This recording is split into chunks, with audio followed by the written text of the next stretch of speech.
YouTube channel step by step classes Ara पर Indian civilization and culture rainbow part 2 pro section के first lesson की पढ़ाई दूसरे दिन कराने जा रहा हूँ।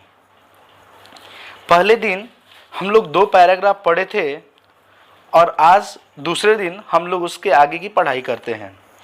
तो थोड़ा सा हम पीछे वाले यानी कि फर्स्ट डे जो मैंने आपको इंडियन सिविलाइजेशन कल्चर में फर्स्ट डे जो मैंने आपको पढ़ाया था, थोड़ा सा मैं उसे रिफ्रेश करता हूँ। आप थोड़ा उसे ध्यान देंगे, क्योंकि जब तक आप स्टोरी नहीं सुनेंगे, जब तक आप इस स्टोरी को नहीं समझ पाएंगे, तब तक आप आने वाले फाइनल परीक्षा के प्रश्न को सही ढंग से उत्तर नहीं दे पाएंगे। पहली बात यह है कि जैसा कि आप जानते हैं कि आपके एग्जाम में ऑप्शनल क्वेश्चन आ रहे हैं, वैकल्पिक प्रश्न आ रहे हैं। तो वैकल्पिक प्रश्न के लिए सबसे पहले आपका उस चैप्टर पर, उस लेसन पर आपका बढ़िया से कमांड होना चाहिए, कंसेप्ट क्लियर होना चाहिए, ताकि आप उस स्टोरी को ऐसे दिमाग में रख लीजिए कि कोई भी ऑप्शन दे तो आपको राइट वाला ऑप्शन मिल जाए और आप उससे सेलेक्ट कर लें। कोई भी ऑप्शन 4 हो, 4 में से आप आसानी से उस सही ऑप्शन को चुन लें। तो जो हम लोग शुरुआत में पढ़े थे, जहाँ पे गांधी जी के बारे में दिया हुआ था, मैं थोड़ा सा केवल बता के फिर मैं थर्ड पैरा पे चलता हूँ। इंडियन सिविलाइजेशन कल्चर, भारतीय सभ्यता और संस्कृति एक ऐसे है, निबंध है, और ये लिखा गया है महात्मा गांधी के द्वारा। महात्मा गांधी का पूरा नाम था मोहनदास करमचंद गांधी। इनका जन्म 1869 में हुआ था, मृत्यु 1948 में हुई थी। लोकप्रियता से लोग इन्हें बापू कहते हैं या राष्ट्रपिता कहते हैं। ये अंग्रेजों को भारत से हटाने के लिए, भारत को आज़ादी दिलाने के लिए मुख्य 2 हथियार का प्रयोग किए थे। वो इनके मुख्य 2 हथियार क्या थे? तो एक सच्चाई, जिसको ट्रूथ बोले थे, और एक अहिंसा, जिसको नॉन वायलेंस बोले थे। ये अपनी आत्मकथा के बारे में बताते हैं किताब के माध्यम से, जिस किताब का नाम है मेरा सत्य के साथ परीक्षण। इसका इंग्लिश लिखा हुआ है my experiment with truth. Gandhi ji यहाँ पर 2 तरह के सिविलाइजेशन के बारे में चर्चा कर रहे हैं, एक इंडियन सिविलाइजेशन और दूसरा वेस्टर्न सिविलाइजेशन। एक भारतीय सभ्यता और दूसरा पश्चिमीकृत सभ्यता।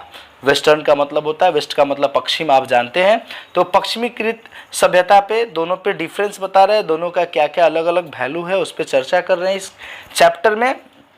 तो अभी तक इन्होंने ये बताया था कि जो इंडियन सिविलाइजेशन ने, इसमें बढ़ावा देते हैं लोग, प्रमोट करते हैं किसको? तो मोरल बीइंग को। मोरल बीइंग का मतलब नैतिकता को। आपके नैतिकता को हमारे भारतीय सभ्यता संस्कृति में बढ़ावा दिया जाता है, जबकि जो वेस्टर्न सिविलाइजेशन है उसका ऐसा प्रवृत्ति होता है, ऐसा टेंडेंसी होता है जो मेटर्लिटी यानी भौतिकवाद को बढ़ावा देता है, भौतिकता को बढ़ावा देता है। आगे चलते हम लोग अपने थर्ड पैरा से शुरू करते हैं। थर्ड पैरा आपके स्क्रीन पे दिख रहा होगा, लिखा हुआ है civilisation is that mode of conduct. लिखा है civilisation is that mode of conduct which points out to man the path of duty. Civilisation का मतलब हो गया सभ्यता, नागरिकता।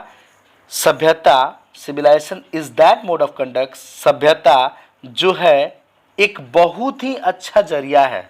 मोड का मतलब होता है तरीका, एक बहुत ही बढ़िया जरिया है। Which point out, point out एक फ्रेजल वर्ब है जिसका मतलब होता है जिक्र करना। पॉइंट आउट एक फ्रेजल वर्ब है जिसका मतलब होता है जिक्र करना, बताना, एक्सप्रेस करना, जो बताता है to man the path of a duty. सभ्यता जो है एक बहुत ही अच्छा तरीका है, एक जरिया है जो व्यक्ति को उसका कर्तव्य के रास्ते को दिखाने के लिए मदद करता है। फिर से ध्यान देंगे, सिविलाइजेशन, नागरिकता एक बहुत ही बढ़िया जरिया है, एक बहुत ही अच्छा तरीका है जो किसी व्यक्ति को उसके कर्तव्य के रास्ते को दिखाने में मदद करता है। Performance of duty and observance of morality are convertible terms. Performance का मतलब होता है प्रदर्शन, ड्यूटी का मतलब होता है कर्तव्य, ऑब्जर्वेंस का मतलब होता है मूल्यांकन। आप लिखते जाएंगे वर्ड, लिखा हुआ परफॉर्मेंस ऑफ ड्यूटी। परफॉर्मेंस का मतलब होता है प्रदर्शन, ड्यूटी का मतलब होता है कर्तव्य, ऑब्जर्वेंस का मतलब होता है मूल्यांकन, मोरालिटी का मतलब होता है ये मोरल से बना है, मोरल का मतलब होता है नैतिक, और मोरालिटी का मतलब होता है जिसको हम लोग कहते हैं नैतिकता। कन्वर्टिबल कन्वर्ट से बना है जिसका मतलब होता है परिवर्तन, और कन्वर्टिबल का मतलब हो गया बदलने योग्य। ध्यान देंगे, पढ़ते हैं पूरी line. Performance of duty and observance of morality are convertible terms. मतलब हो गया कि कर्तव्य का प्रदर्शन और नैतिकता का मूल्यांकन बदलने योग्य है।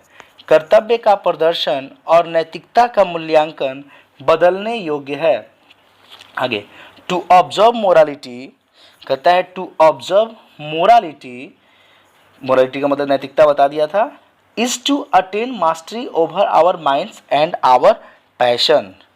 मतलब हो गया इसका कि नैतिकता को समझने के लिए, नैतिकता को समझने के लिए is to attain mastery over our minds and our passion, विजय प्राप्त करना होगा किस पर, तो मन और जुनून पर। मास्टरी का मतलब होता है विजय और अटेन का मतलब होता है प्राप्त करना। ध्यान देंगे, to observe morality is to attain mastery over our minds and our passion.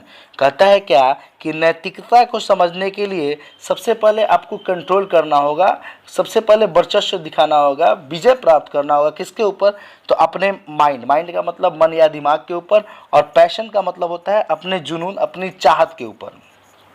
आगे, so doing we know ourselves. कहता है अगर ऐसा होता है तो, सो डूइंग अगर ऐसा होता है तो, वी नो हम लोग जानते हैं, वी नो आवर सेल्व्स, हम लोग जानते हैं, सो डूइंग कहता है क्या, ध्यान से, अगर ऐसा होता है तो हम लोग अपने आप को जान पाएंगे। So doing we know ourselves, अगर ऐसा होता है तो हम लोग अपने आप को जान पाएंगे। The Gujarati equivalent for civilisation means, Gujarati जो है नागरिकता का मतलब बराबर क्या समझते हैं, गुड कंडक्ट। गुड कंडक्ट का मतलब होता है अच्छा आचरण, अच्छा व्यवहार, अच्छा तरीका। ये मेरा तीसरा पैरा समाप्त हो गया। फिर से मैं पूरा पढ़ा देता हूँ, हिंदी समझिएगा। Civilisation is that mode of conduct which points out to a man the path of duty. सभ्यता एक ऐसी विचारधारा है जो मनुष्य को उसके कर्तव्य के रास्ते को दिखाता है। Performance of duty and observance of morality are convertible terms. कहता है क्या, कर्तव्य का, किसी काम का प्रदर्शन और नैतिकता का मूल्यांकन कन्वर्टिबल टर्म्स, बदलने योग्य है। To observe morality is to attain mastery over our minds and our passion. कहता है क्या कि नैतिकता को समझने के लिए हमें मास्टरी करना होगा, विजय प्राप्त करना होगा अपने मन के ऊपर और अपनी चाहत के ऊपर, अपने जुनून के ऊपर। So doing we know our self, अगर ऐसा होता है तो हम लोग अपने आप को जान जाएंगे, हम लोग अपने आप को समझ पाएंगे। आगे कहता है क्या, गुजराती सिविलाइजेशन का मतलब क्या समझते हैं कि गुजराती में ऐसा माना जाता है कि गुड कंडक्ट, सिविलाइजेशन का मतलब होता है गुड कंडक्ट, मतलब अच्छा आचरण, अच्छा व्यवहार, अच्छा तरीका। चलते हैं पैरा नंबर 4 में। If this definition be correct, कहता है कि अगर यह परिभाषा सच साबित हो जाए, if this definition be correct, यदि यह परिभाषा सच साबित हो जाए, देन इंडिया, तो Bharat, as so many writers have shown has nothing to learn from anybody else and this is as it should be। कहता है क्या कि अगर यह परिभाषा सच साबित हो जाए तो भारत के बहुत से राइटर, बहुत से रचनाकार हैं जो अपनी रचनाओं से यह दिखा दें कि कुछ भी सीखने की ज़रूरत नहीं है किसी दूसरे से, और होना भी नहीं चाहिए। कहता है क्या, आगे कहता है, फिर से ध्यान देंगे, if this definition be correct, अगर यह परिभाषा सच साबित हो जाए तो भारत के बहुत से लेखक, भारत के बहुत से राइटर, बहुत से लेखक हैं जो अपनी रचनाओं से, हैज नथिंग टू लर्न, जो अपनी रचनाओं से यह दिखा दें कि कुछ भी सीखने की ज़रूरत नहीं है। किससे, तो फ्रॉम एनीबडी, किसी से, किसी दूसरे से। And this is as would should be, और ऐसा होना भी चाहिए। मतलब क्या ये कहते हैं कि हमको किसी ऐसा हो जाता है तो पता चलता है कि हमको किसी दूसरे से सीखने की ज़रूरत नहीं है। 5वां नंबर पैराग्राफ देखेंगे, बड़ा ही महत्वपूर्ण है, आप इसे टिक कर लेंगे, एग्जाम में से प्रश्न देते हैं। वी नोटिस दैट, हम लोग ध्यान देते हैं, mind is a restless bird, कहता है कि हम लोग ध्यान देते हैं कि माइंड जो हमारा मन है, जो दिमाग है, एक ऐसा पक्षी है जो कभी आराम नहीं करता है, रेस्टलेस।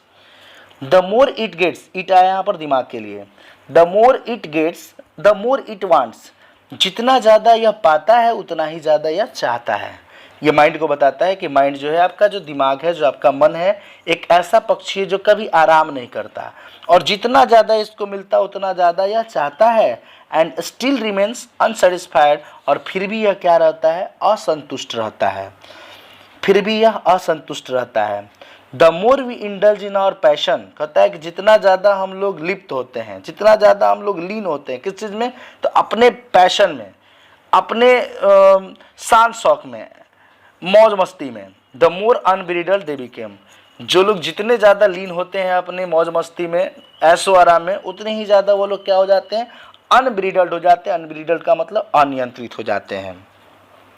आवर एंसेस्टर्स, हमारे जो पूर्वज हैं, देयरफॉर, इसलिए, हमारे जो पूर्वज हैं, इसलिए, set a limit to our indulgence, हमारे लीन होने के लिए क्या रखे, हम लोगों को एक दायरा में रखे हुए हैं। दायरा का मतलब एक लिमिटेड बॉन्ड में रखे हुए हैं। दे सा दैट, उन लोगों ने देखा कि हैप्पीनेस, जो खुशियाँ हैं, was largely A mental condition, वो बड़े पैमाने पर ऐसा माना जाता है कि जो खुशियाँ हैं, तो आगे देखा जाए फिर से, दे saw that happiness was largely A mental condition. यहाँ पर दे किसके लिए आया है, तो दे एंसेस्टर के लिए आया है। गांधी जी बोलते हैं कि जो हमारे पूर्वजों जो थे, हमारे जो पूर्वज लोग थे, वो इस बात को बढ़िया से देख चुके थे, बढ़िया समझ चुके थे कि जो लिखा हुआ है क्या, कि happiness was largely A mental condition, की जो खुशियाँ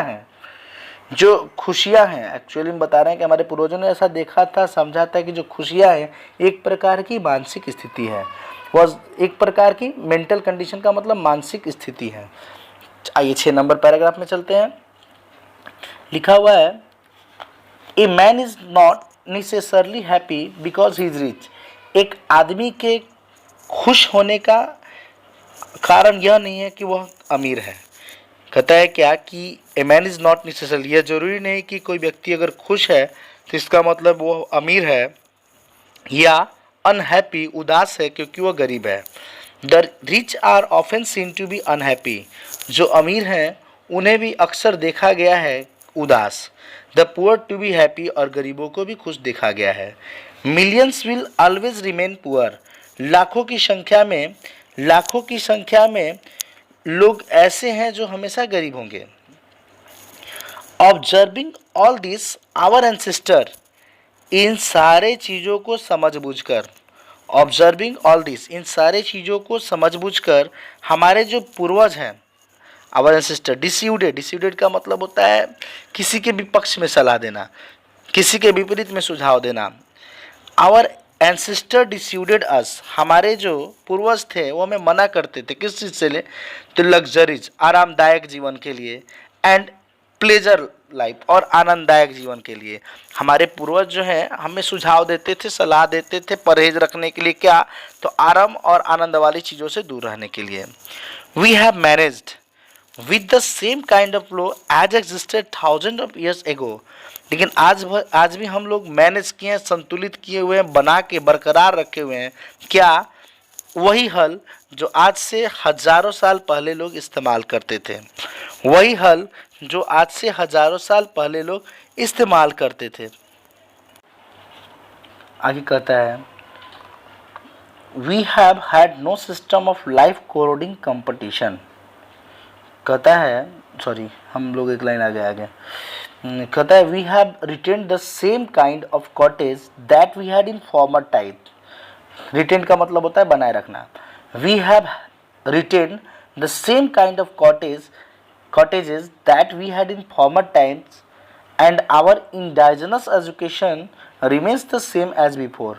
यहाँ पर गांधी जी का स्टेटमेंट है कि वी हैव रिटेन्ड, हम लोगों ने अभी भी बनाए रखा है उसी तरह का कॉटेज का मतलब कुटिया, उसी तरह का कुटिया, उसी तरह का झोपड़ी जो पहले रहते थे और आज भी हमारे यहाँ इंडाइजेनस का मतलब होता है घरेलू, घरेलू आज भी हमारे यहाँ घरेलू शिक्षा उसी तरह है जैसे पहले होती थी।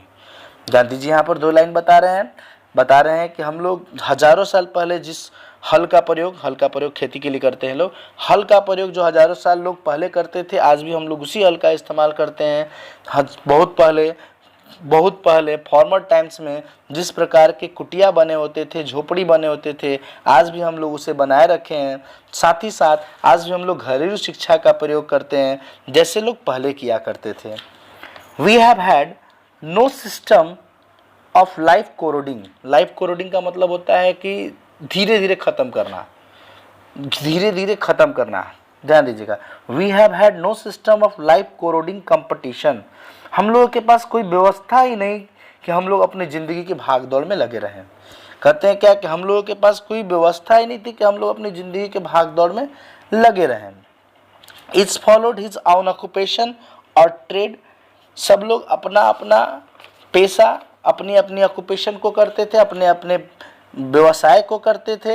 And charge a regular wage, और उन्हें मिलता था क्या, तो रेगुलर का मतलब नियमित और वेज का मतलब होता है मेहनताना। उनको जो उनकी मजदूरी होती थी उन्हें मिलती थी। It was not that what we did not know how to invent machinery. इसका मतलब ये नहीं था कि हम लोग नहीं जानते थे कि मशीन का आविष्कार कैसे होता है। हम लोग ऐसा नहीं था कि हम लोग नहीं जानते थे कि मशीन का आविष्कार कैसे होता है। बट आवर फोर फादर, लेकिन हमारे जो पूर्वज होते थे, एंसेस्टर्स का मतलब ही पूर्वज और फोर फादर का मतलब भी पूर्वज, हमारे जो पूर्वज थे, बट आवर फोर फादर, हमारे जो पूर्वज थे वो जानते थे कि if we set our heart, यदि हम लोग अपने हृदय को, अपने दिल को, अपने मन को इन सारे चीज़ों पर स्थापित कर लें, इन सारे चीज़ों में लगा दें, तो वी वुड बिकम स्लेव्स, हम लोग क्या हो जाएंगे, स्लेव्स का मतलब गुलाम हो जाएंगे। And lose our moral fibre, और हम लोग अपना खो देंगे क्या, तो अपना चरित्र खो देंगे, अपना आचरण खो देंगे, अपने गुण को खो देंगे। यहाँ मोरल फाइबर का मतलब चरित्र, आचरण, अपने क्वालिटी। दे देयरफॉर आफ्टर ड्यू डेलिब्रेशन, वे लोग इसलिए आफ्टर ड्यू डेलिब्रेशन, बहुत समझने के बाद, डिसाइडेड दैट, निश्चय किया कि वी शुड ओनली डू, हम लोगों को वही करना चाहिए, what we could with our hands और फीट, जो हम अपने हाथ और पैर के मदद से कर सकें। आगे कहते हैं कि वे लोग इसलिए, देयरफॉर इसलिए, आफ्टर ड्यू डेलिब्रेशन, डेलिब्रेशन का मतलब होता है जानबूझकर, बहुत समझने के बाद, डिसाइडेड, निश्चय किए कि हम लोगों को वही काम करना चाहिए जो हमारे हाथ और पैर से हो सके, यानी स्वयं से जो हो सके। They saw that our real happiness and health consisted in a proper use of our hands and feet. They मतलब पूर्वजों ने ऐसा देखा था, ऐसा महसूस किया था कि हमारी वास्तविक खुशी तभी रहेगा जब हमारा सुचारू ढंग से, जब हमारा बढ़िया ढंग से हाथ और पैर काम करेगा। जब हम बिल्कुल स्वस्थ रहेंगे, ढंग से हमारा हाथ पैर काम करेगा, तो वास्तव में हम क्या हैं, बहुत खुश हैं। 7वां नंबर पैरा में चलते हैं, यह आज का लास्ट पैरा रहेगा। दे फर्दर रीजन दैट, वो आगे कारण बताते हैं कि बड़े बड़े जो शहर हैं, रीजन दैट, वो आगे बताते हैं कि जो बड़े बड़े शहर हैं, वेयर ए स्नेयर, स्नेयर का मतलब होता है जाल, एक ट्रैप, एक फंदा। जो बड़े बड़े शहर हैं उसमें क्या है, तो एक फंदा है, एक जाल है। एंड ए यूजलेस इनकम्बरेंस, और वहाँ पर बेकार का बोझ होता है। इनकम्बरेंस का मतलब होता है बोझ, बेकार का बोझ होता है। कहाँ, शहरों में, बड़े बड़े नगरों में। And that people would not be happy in them, और वहाँ लोग उनके साथ खुश नहीं रहते हैं, वहाँ लोग उनके साथ खुश नहीं रहते हैं। That there would be gangs of thieves and robbers, prostitutions and vice flourishing in them, and that poor man would be robbed by rich man। कहता है क्या, फिर से ध्यान देंगे 7 नंबर। दे फर्दर रीजन दैट, वे बाद में कारण बताते हैं कि लार्ज सिटीज वेयर स्नेयर, बड़े बड़े शहरों में स्नेयर है, एक जालसाजी है।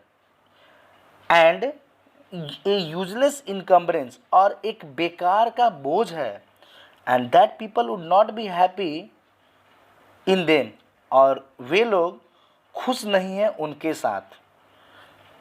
That there would be gangs of thieves, वहाँ चोरों का गैंग है, वहाँ डाकुओं का गैंग है, प्रोस्टिट्यूशंस का मतलब वहाँ वैश्यावृत्ति है, एंड वाइस फ्लोरिसिंग का मतलब वहाँ घिनौने काम होते हैं। ऐसे हम लोग बुरी काम जो, जहाँ वाइस का मतलब होता है जितनी बुराई वाली काम, और फ्लोरिस का मतलब होता है जो डेवलप होता है, फैलता है, विकसित होता है, उसके लिए वर्ड आता है। तो हमने एक ही शब्द बोला कि वाइस फ्लोरिसिंग, जहाँ कुछ घिनौने काम होते हैं। In them and that poor man would be robbed, और साथ ही साथ वहाँ जो गरीब लोग होते हैं वो लूटे जाते हैं। किसके द्वारा? तो अमीर लोगों के द्वारा। वहाँ जो गरीब लोग हैं वो लूटे जाते हैं अमीर लोग के द्वारा। दे वे are therefore satisfied with a small village, इसलिए वे लोग संतुष्ट हैं कहाँ? तो अपने छोटे से गांव में। अपने छोटे से गांव में वो लोग क्या हैं? तो वे लोग संतुष्ट हैं। आज हम लोग 7 पैरा तक ही पढ़ते हैं। आगे बचे हुए लगभग हमको लगता है कि अप्रॉक्स इसमें कुल 24 पैराग्राफ है। हम लोग आज 7 ख़त्म कर लिए।